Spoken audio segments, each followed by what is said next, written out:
यह तस्वीर मैं आपको दिखा रहा हूं बांग्लादेश की। बांग्लादेश में शुभेंदु के एक्शन का विरोध हो रहा है जिस दिन से सत्ता में आए।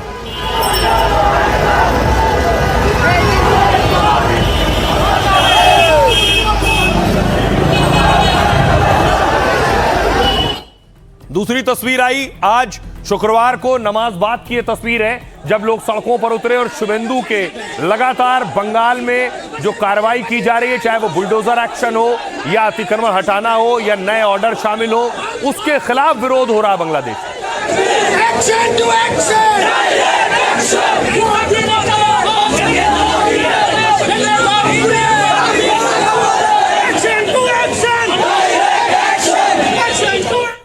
अब देखिए जरा बांग्लादेश को परेशानी क्या हो रही।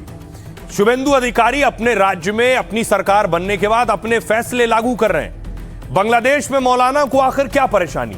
ये है वो मौलाना। बंगाल में सीएम शुभेंदु ने घुसपैठ और पशु वैध पर कड़ा फैसला लिया है, तो उसका असर भारत के पड़ोसी देश बांग्लादेश पर नजर आ रहा है। जुमे की नमाज के बाद ढाका समेत कई जगह भारत विरोधी जुलूस निकले।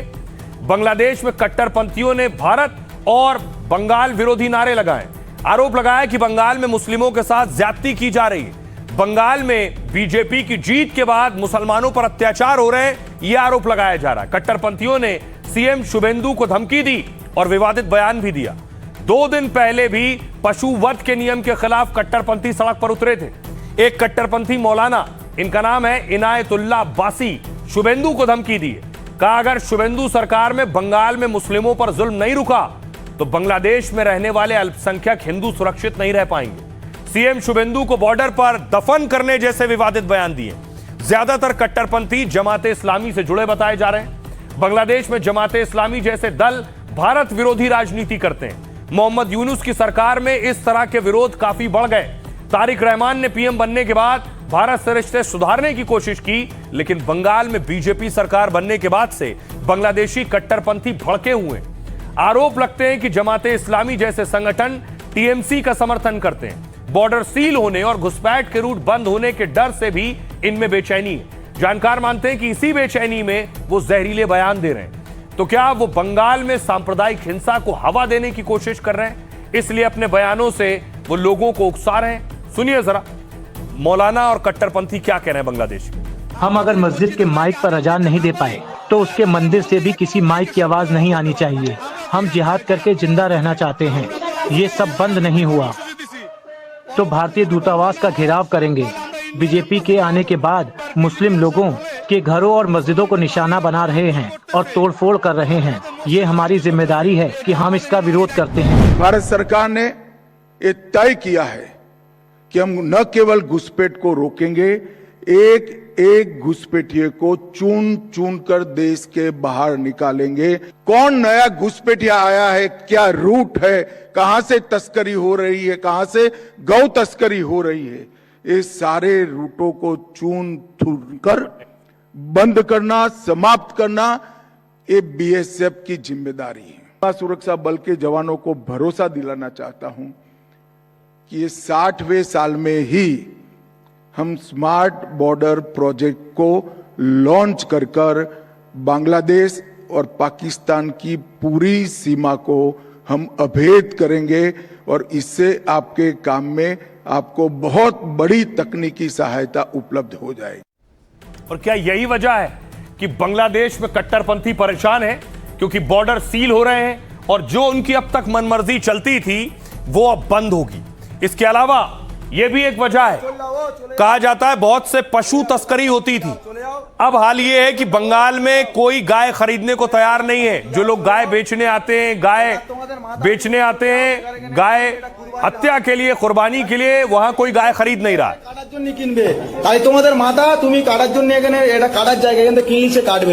তাহলে তোমাদের মাথা যেখানে তোমরা ঘরে নিয়ে পুজো করো, বেকার এই মাঠে আনো নেই। মাঠে আনলি আরো আমাদের এখানে আমাদের যে মোল্লা ভাই কিনবে সে ওটা কুরবানির জন্য কিনবে। এটা আমাদের বছরের একটা উৎসব। তাই তোমরা এটা যেহেতু তোমাদের মাথা যেখানে, তাহলে তোমরা কেন হাটে বেচতে এনেছো? এটা চলে যাও, চলে যাও, বেকার থাকো নি, যাও চলে যাও। বেকার তোমাদের মাথা তুমি ने চলে যাও, বেকার এখানে আনো নি, এটা কুরবানির হাট। तस्वीरें आप देख रहे हैं, गाय बेचने वालों की तो लाइन है, लेकिन जब से शुभेंदु ने बैन लगाया है कोई खरीदने को तैयार नहीं है। एक और तस्वीर आपको दिखाऊं जो सामने आई है, कुछ लोग पशु तस्करी कर रहे थे, गौ तस्करी। ये देख रहे हैं, इस बजड़े में से गाय निकली है जब इसे रोककर जांच की गई।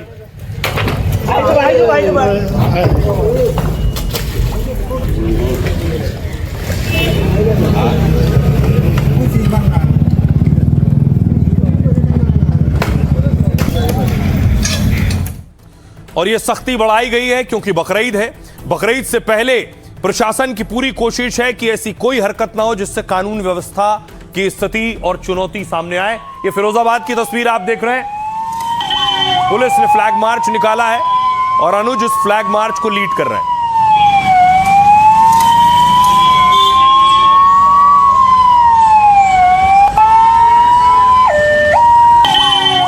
तो अनुज चौधरी फिरोजाबाद में पोस्टर ने फ्लैग मार्च कर रहे हैं और हालात का जायजा ले रहे हैं। अब आपको बताऊं, हर राज्य ने बकरीद में अपने अपने दिशा निर्देश जारी किए, किनका पालन करना है, किन चीजों का। सबसे पहले देखिए जरा, पश्चिम बंगाल में गौ हत्या कुर्बानी पर नया फरमान आया है। गाय, बैल और बछड़ों की कुर्बानी पर बैन लगा दिया है। दूसरे जानवरों की कुर्बानी के लिए सर्टिफिकेट जारी हुए। बिना फिटनेस सर्टिफिकेट के बंगाल में पशु वध बैन है। सड़क किनारे सार्वजनिक जगह पर भी कुर्बानी बैन है। नियम तोड़ने पर 6 महीने की जेल और जुर्माना है। उत्तर प्रदेश में गाय, बछड़ा, बैल की कुर्बानी गैर कानूनी है। राज्य में खुले में कुर्बानी पूरी तरह से बैन है। मस्जिद या निजी परिसरों के अंदर कुर्बानी होगी। चौराहे पर कुर्बानी देना सख्त मना है। नियम तोड़ने पर 10 साल जेल या 5 लाख रुपए का जुर्माना है। और महाराष्ट्र में देखिए, सार्वजनिक स्थानों पर जानवरों की कुर्बानी बैन है। सड़कों, फुटपाथों और मैदानों में कुर्बानी बैन है। कुर्बानी सिर्फ प्रशासन की तय जगह पर होगी। नियम तोड़ने पर मकोका के तहत कार्रवाई होगी। गैर कानूनी बूचड़खानों पर मकोका लगेगा और गौ तस्करी करने वालों पर भी मकोका लगेगा। मकोका भारत के सख्त कानूनों में से एक है। अंडरवर्ल्ड माफिया को खत्म करने के लिए 1999 में शुरू किया गया। मकोका में 15 की बजाय 30 दिन की रिमांड मिलती है और दोषी पाए जाने पर 5 साल जेल से फांसी तक संभव है। दिल्ली में देखिए, बकरीद पर गौवंश, गाय की कुर्बानी गैर कानूनी है। बछड़ा और ऊंट की कुर्बानी पर भी बैन है। सार्वजनिक स्थानों पर पशुओं की खरीद बिक्री गैर कानूनी है। सार्वजनिक स्थानों पर भी कुर्बानी बैन है। ऐसा करने वालों पर आपराधिक मुकदमा दर्ज होगा। सिर्फ वैध स्थलों पर भी कुर्बानी की इजाजत है। सुनिए जरा, अलग अलग राज्यों के अपने अलग अलग नियम हैं। सुनिए सियासतदानों को। गो हत्या करना ये कोई धार्मिक परंपरा नहीं है, धर्म के साथ जुड़ा हुआ नहीं है। इस्लाम जहां से आई वहां तो गाय है ही नहीं। जानबूझ करके हिंदू समाज को दुखी करने के लिए यहाँ गो हत्या होता था। और कानून को मानते हुए अपना त्योहार को मनाना चाहिए। इसमें सबकी भलाई है, खुद मिलजुल करके खुशी से मनाए सब। भाजपा का पॉलिसी हम समझ नहीं पाते।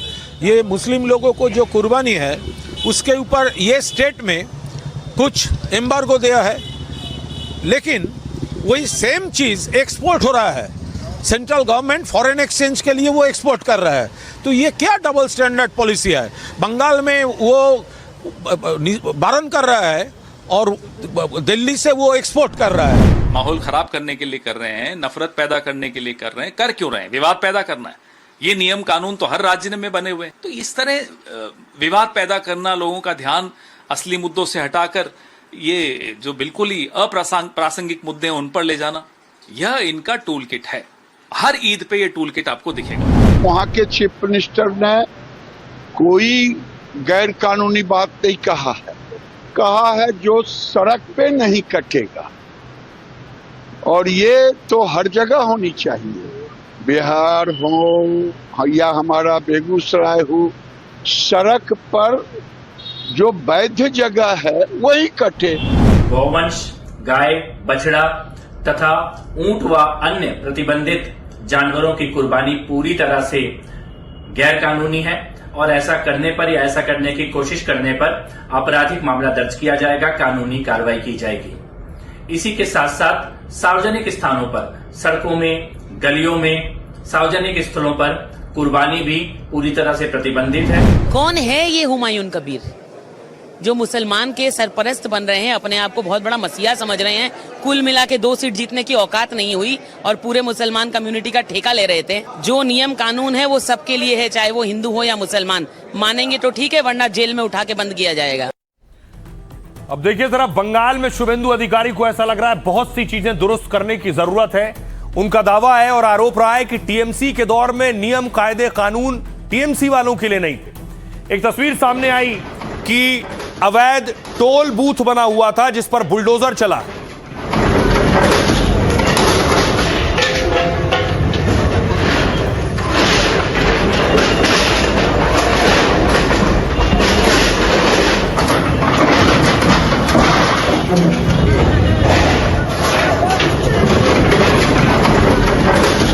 अब देखिए जरा, दूसरी तरफ एक तस्वीर सामने आई है हुगली से। ममता बनर्जी के करीबी तस्वीर आप देख रहे हैं। ये दो तस्वीरें मैं आपको दिखा रहा हूं। एक तस्वीर आप देख रहे हैं, ममता राज में एक डॉन रहा जिसका नाम था सोना पप्पू, उसके ठिकाने पर रेड हुई है, जो पहली तस्वीर आप देख रहे हैं। दूसरी तस्वीर जो आप देख रहे हैं, डीसीपी शांतनु के घर पर रेड हुई है और बताया जाता है दोनों मिलकर बड़े काम कर रहे थे, जिसके बाद ये एक्शन हुआ है।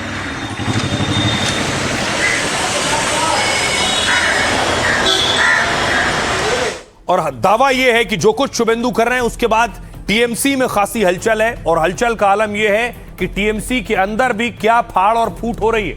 तस्वीर आई है, आज की तस्वीर आप देख रहे हैं। अभिषेक बनर्जी पर आरोप लगे हैं, उनकी संपत्तियों की लिस्ट निकाली जा रही है। पत्रकारों ने उनसे सवाल पूछा इस पर। যে অবৈধ অংশ মার্ক করে দেবে উত্তর আমার থেকে নিয়ে যাবেন।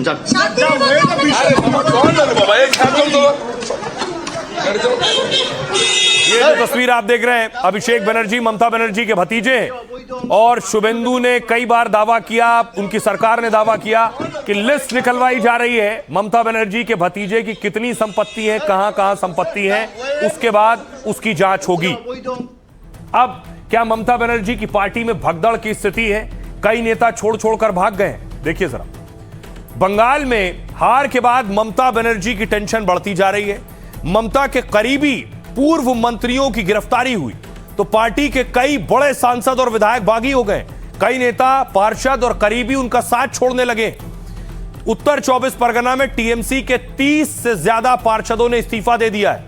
खबर है कि कोलकाता के मेयर हैं, ये आप तस्वीर देख रहे हैं, फिरहाद हकीम भी इस्तीफा दे सकते हैं। फिरहाद हकीम टीएमसी के बड़े अल्पसंख्यक नेता माने जाते हैं। ममता सरकार में शहरी विकास और नगर पालिका मंत्री रहे। फिरहाद आजादी के बाद से कोलकाता के पहले मुस्लिम मेयर हैं, लेकिन खबर है कि वो अब मेयर पद और टीएमसी छोड़ना चाहते हैं। इससे पहले कई सांसद और विधायक भी बगावत का संकेत दे चुके हैं। शुभेंदु सरकार के फैसले के खिलाफ ममता ने जब धरना दिया तो इसमें टीएमसी के 80 में से महज 36 विधायक मौजूद रहे। विरोध प्रदर्शन से 44 विधायकों की गैर मौजूदगी से हड़कंप मचा। क्या ममता की पार्टी में कलह और बड़ी दरार पड़ गई है? क्या ममता और अभिषेक की नीति और फैसले से नाराजगी बढ़ी है? खबर है कि पिछले दिनों ममता बनर्जी के घर हुई बैठक में अभिषेक बनर्जी का विरोध हुआ। कुछ विधायकों ने अभिषेक बनर्जी पर फैसले थोपने का आरोप लगाया। फाल्टा सीट से जहांगीर के हटने के पीछे भी सवाल उठाए गए। ममता ने हाल में जब अपने घर पर एक इमरजेंसी मीटिंग बुलाई तो उसमें पार्टी के 6 सांसद, 15 विधायक गैर मौजूद रहे। तो चर्चा होने लगी कई टीएमसी सांसद, विधायक पाला बदल सकते हैं। तो ऐसा होता है जब पार्टी हारती है तो फिर भगदड़ मचती है। सुनिए सियासतदान क्या कहते हैं। बुलडोजर किया जा रहा है कलकत्ता शहर में, जो हम लोग कभी नहीं देखे। 15 साल में ममता बनर्जी का सरकार चली है, लेकिन गरीबों के पेट में कभी भी लात नहीं हुई। हिसाब तो आपको देना होगा। आप भारतीय नागरिक है, आप कहीं पर जा सकते हैं। आपका नेता युवराज अभिषेक बनर्जी को अदालत ने बोला है देश से बाहर नहीं जाएगा। आप लोग भी देश से बाहर नहीं जा सकते हैं जब तक बंगाल के लोगों को आप जो डिपार्टमेंट संभालते थे उसका 15 साल का पूरा हिसाब आपको देना है। इसमें अगर राजनीति करना है कि लोकतंत्र का हत्या हो रहा है तो हत्या होने दीजिए। लोगों को बचाने के लिए हम लोग को ये स्टेप लेना है। हम लोग अभी जिंदा है। हम लोग पुष्पा नहीं, जहांगीर नहीं, हम लोग इलेक्टेड एमएलए। तृणमूल को झंडा लगाने के लिए कोई लोग बचा नहीं। पूरा पश्चिम बंगाल अभी एक नया सपना देख रहा है, आने वाला कल का सपना। अभी कोई पुष्पा नहीं, कोई दबंग नहीं। शेर की छाल पहनने से ही बकरी कभी शेर नहीं बनता। स्पष्ट रूप से यही वार्ता है कि बीजपुर, कचरापाड़ा, हालीशहर, नेहटी, भाटपाड़ा और गरुड़िया, इन सब जगहों पर बहुत सारे तृणमूल कांग्रेस के काउंसिलर, इंक्लूडिंग भाटपाड़ा में तो चेयरमैन ने भी रिजाइन दे दिया। नैहटी में पार्थो भौमिक का भाई शेखर भौमिक ने डिजाइन। तो पश्चिम बंगाल में रोज कार्रवाई हो रही है, रोज वहां की खबर सुर्खियां बन रही हैं। अब एक और खबर यूपी की है जो हेडलाइन बनी। बड़ी खबर है, रडार पर यूपी के बाहुबली आ गए हैं। जरा बाहुबलियों का दबदबा आपने देखा है, कोर्ट की नजर गई है कि बाहुबली ये जो जलवा उनका है हथियारों के साथ। कोर्ट पूछ रहा है ये हथियार कहां से आते हैं, कितने हथियार हैं इनके पास।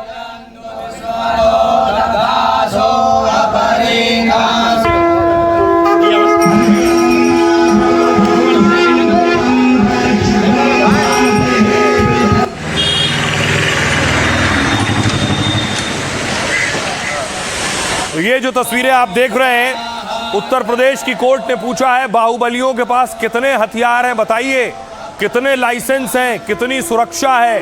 कोर्ट पूछ रही है कि कहां से इतने असलहे आते हैं। न सिर्फ राजा भैया बल्कि एक और बाहुबली है बृजभूषण शरण सिंह। कोर्ट ने इनका भी ब्यौरा मांगा है।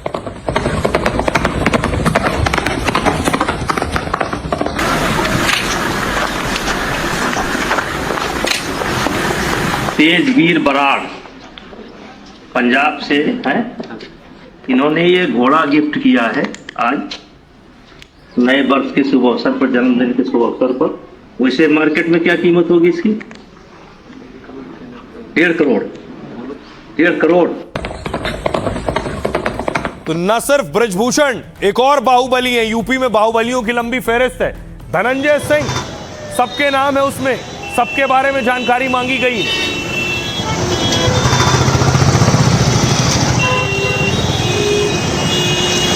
ये आप लंबा चौड़ा काफिला देख रहे हैं, धनंजय सिंह का काफिला है। जरा गाड़ियां देखिए।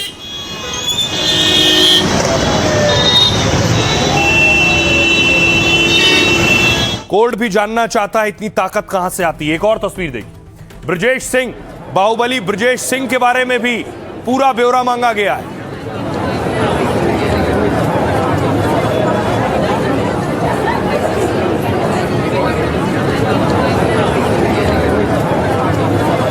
अब दबदबा तो भगवान ने दे रखा है तो क्या करें, परिवार का दबदबा तो है, दबदबा तो है, इसीलिए 6 बार से सांसद हो रहे हैं। दबदबा तो है भाई।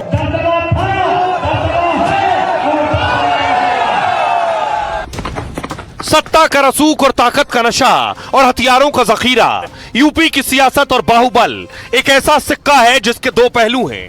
एक तरफ जनता का वोट तो दूसरी तरफ हथियारों और ताकत का रसूख। जब बाहुबलियों का काफिला सड़क पर निकलता है तो सायरन की आवाज से ज्यादा गूंज इनके नाम की होती है। उत्तर प्रदेश में बाहुबली शब्द सिर्फ एक टैग नहीं बल्कि सत्ता, संपत्ति और बंदूकों का एक पूरा साम्राज्य है। चाहे कुंडा के राजा भैया हो या गोंडा के बृजभूषण शरण सिंह, पूर्वांचल के धनंजय सिंह हो या फिर ब्रजेश सिंह, अपराध और सियासत का कॉकटेल इन बाहुबलियों की ताकत को इतना मजबूत कर देता है जिसे काटना साधारण सिस्टम के बूते की बात नहीं। हथियारों का शौक तो इन बाहुबलियों की रग रग में दौड़ता है। दशहरे पर राजा भैया के महल में जब शस्त्र पूजा होती है तो वहां करीब 200 से 700 हथियार सजे नजर आते हैं। हथियारों का जखीरा और सिस्टम को चुनौती देने वाली यूपी के कई बाहुबलियों के लिए अब वक्त बदल रहा है। कानून का डंडा इन बाहुबलियों के रसूख को चुनौती दे रहा है। कोर्ट ने हंटर चलाना शुरू कर दिया है। कोर्ट भी जानना चाह रहा है भाई इनको इतने हथियार कहां से मिल रहे हैं, इनके साथ जो 4 चेले चपाटे चलते हैं ये सब हथियार कहां से आते हैं। देखिए जरा, सबसे पहले देखिए इनमें कौन कौन शुमार है। इनमें राजा भैया शामिल हैं, बृजभूषण शरण सिंह है, धनंजय सिंह है और ब्रजेश सिंह है। इलाहाबाद हाईकोर्ट ने जिन बाहुबलियों की क्राइम कुंडली मांगी है उनमें राजा भैया, बृजभूषण, धनंजय सिंह, ब्रजेश सिंह जैसे बाहुबली शामिल हैं। नाम और है। इन बाहुबलियों के गन लाइसेंस और सुरक्षा की जांच करने को कहा है। मतलब सरकार को बताना होगा कि किसके पास कितने हथियार हैं, इनको कितनी सुरक्षा मिली हुई है, इन पर कितने मुकदमे दर्ज हैं। दरअसल संत कबीर नगर के रहने वाले जयशंकर ने याचिका लगाई जिसमें शस्त्र लाइसेंस देने में नियमों की अनदेखी का आरोप है।